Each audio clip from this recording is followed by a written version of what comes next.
Tripura State Mixed Martial Arts Association ত্রিপুরায় একমাত্র MMA governing body. MMA ইন্ডিয়ার অধীনে অনুমোদিত এবং ইন্টারন্যাশনাল মিক্সড মার্শাল আর্টস ফেডারেশনের সদস্য। মধ্যপ্রদেশের জব্বলপুরে গত 2 ডিসেম্বর থেকে অনুষ্ঠিত ইন্ডিয়া ওপেন MMA যুব চ্যাম্পিয়নশিপে অংশ নেয় রাজ্য দল। 4 জন খেলোয়াড় এবং 1 জন কোচ এই টিমে ছিল। এই আসরের সমাপ্তি ঘটে 4 ডিসেম্বর। চ্যাম্পিয়নশিপে MMA ত্রিপুরা একটি স্বর্ণ এবং 2টি ব্রোঞ্জ জিতেছে। আজম রাঘোল স্বর্ণপদক লাভ করে, আমান চন্দ্রবংশী জুয়েল রাঘোল ব্রোঞ্জ পদক লাভ করে। মনীষা দেববর্মা ভালো লড়াই করেছেন, যদিও তিনি ইভেন্টে পদক অর্জন করতে পারেনি।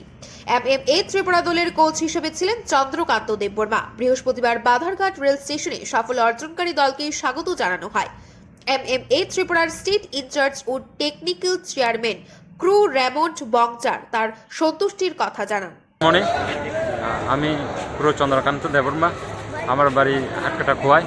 তো আমরা মাই টিম অ্যান্ড আমরা 28 তারিখে বাইরে হয়েছিল জবলপুর মধ্যপ্রদেশে MMA ন্যাশনাল চ্যাম্পিয়নশিপ লেগে ইউটের। আর আদম রাংখল গোল্ড মেডেলিস্ট এবং Jewel Rangkhal bronze medal, Aman Chandravanshi bronze medal and Manisha Debbarma participant.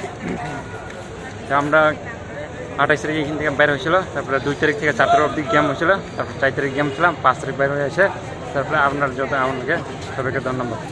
সরকার থেকে কোনো সাহায্য পাইছেন? সরকার থেকে তো না পাইছে না। কি বলবেন সরকারকে? কি বলবেন? সরকারে বলতেছে আমরা ত্রিপুরা লিগে রিপ্রেজেন্ট করতে একটু আমরা দেখতে হবে, আর আমরা চাই এটাই আমরা একটু সাপোর্ট করবো সরকারে।